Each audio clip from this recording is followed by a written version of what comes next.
I've been an atheist since childhood. One of my mother's favorite stories to tell is the first time that I ever inquired about the nature of the divine. I was 4 years old. It was a Sunday morning. My parents were reading the newspaper at the kitchen table like they always do.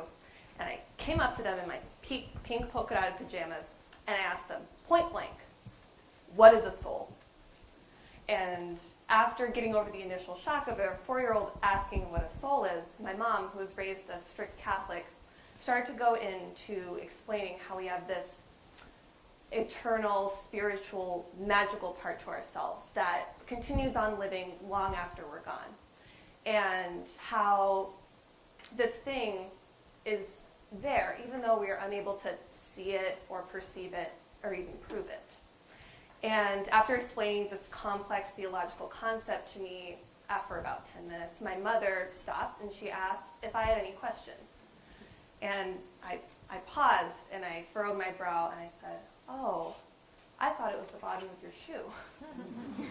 And this story has really come to define my experience with religious belief. Since the beginning, there's always been this sense of speculation, this sense of trying to reconcile what is perceptible and tangible with what is uncertain and otherworldly. And because of this, I have really come to embody what can be known as the Atheist Mindset. In a recent psychological study, the psychology of atheism was broken down. These two researchers psychoanalyzed people who had made extreme conversions from faith to atheism and atheism to faith. And what's interesting is that they found that people who had abandoned religion altogether oftentimes did it because they felt that they were intellectually compelled to do so. Time and time again, these people noted that there were too many implausibilities, impossibilities, uncertainties within the doctrine itself in order for them to fully accept it. And with this kind of shows this ability of rationalism and objectivism. These people were actually able to remove themselves from this creed that they had been brought up in and look at it objectively, thereby establishing this sense of rationalism over emotional ties. Oftentimes, non-believers tend to try to understand religion rather than accepting the trust that it requires in order for it to be believed. And many people think that this is incredibly beneficial. People feel freed, they feel more knowledgeable, more open, more accepting of other perspectives. However, there are drawbacks. One of the most interesting findings in this study were that people who had abandoned religion altogether never actually admitted to being happier. While, of course, this is only confined to the context of this study, I think there's really some power within that. One of the most striking examples was found by a quote by this one man who said that he had lost his compass in life. He felt that he was abandoned to reconcile these big, mysterious questions of the universe completely by himself. He didn't have a sense of direction or a sense of knowing. And this kind of shows that with this tendency towards rationalism, we actually can let go of the most important part of religion itself, which is faith in the uncertain. And by faith, I do not necessarily mean the belief in a God or in a specific religious doctrine. Faith is our ability to embrace and accept what is unknown. And by accepting the unknown, we're able to reach a peace of mind with ourselves and with our universe that cannot be found by our constant need to be analyzing and experimenting and understanding. The scary thing about abandoning religious faith altogether is that we run the risk of abandoning faith in other areas of our lives. We may be unable to trust other people, the world, or even ourselves, because each and every one of these things are uncertain, they're unpredictable, they're unable to be rationally analyzed. And because of this, many non-believers say that they actually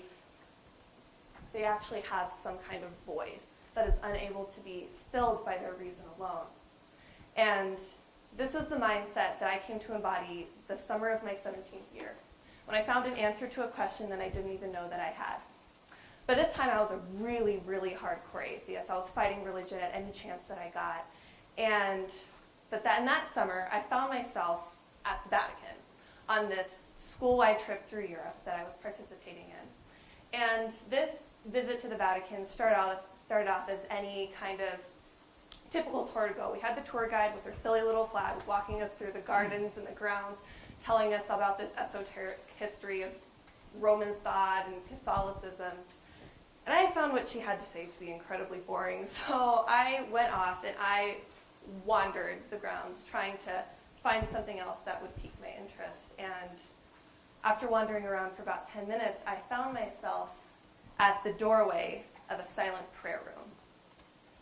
And this silent prayer room was unlike anything I had ever seen before. It was absolutely amazing. There was this intricate golden detail that expanded throughout the whole entire room, making it seem like something that didn't even belong in this world. There were these passionate, beautiful paintings of Christ and Mary with their faces that were so emotive and so passionate that I actually had to take a step back and remind myself that it was just a piece of art. There was pews lined up with people bowing their heads in silent prayer, and there was the smell of incense that was so strong that it burned my nose.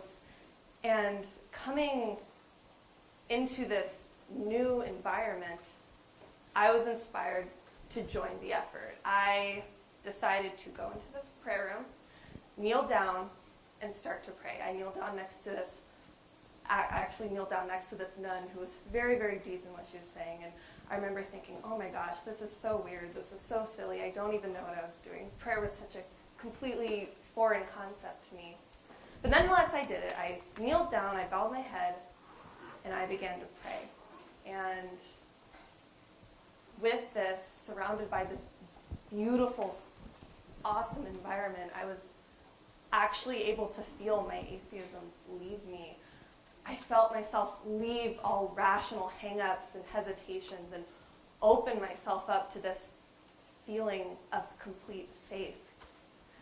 And with this, I realized that I had been carrying a void within me. I realized that I had forgotten that I had this beautiful, magical, spiritual, eternal thing called a soul because of my disposition towards rationality, towards analytics.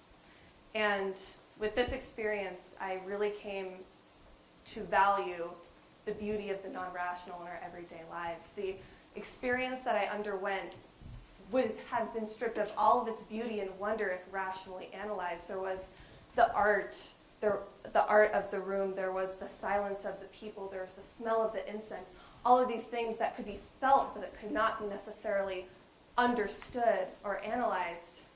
And it is these things that transcend our rational boundaries that allows us to experience the color, the liveliness, the energy of life itself. We, as a community, have been completely blindsided by the importance of rationalism. We're always trying to experiment, to innovate, to trying to get to these new scientific, concrete truths that we have lost our ability to have faith in things that we cannot understand, that nonetheless have beauty, that nonetheless have feeling, that nonetheless have this amazing influence upon our souls. And by this kind of faith in these objects, I don't necessarily limit to just faith in a divine being. This is anything that transcends our rational capacities, that allows us to feel rather than think. It can be art, it can be poetry, it can be love, it can be music. Anything that completes us, that allows us to be both body and soul, rational and non-rational, faithful and trusting, by recognizing the beauty of the non-rational in our everyday lives. Anyone can realize that the soul is more than just the bottom of your shoe. Thank you.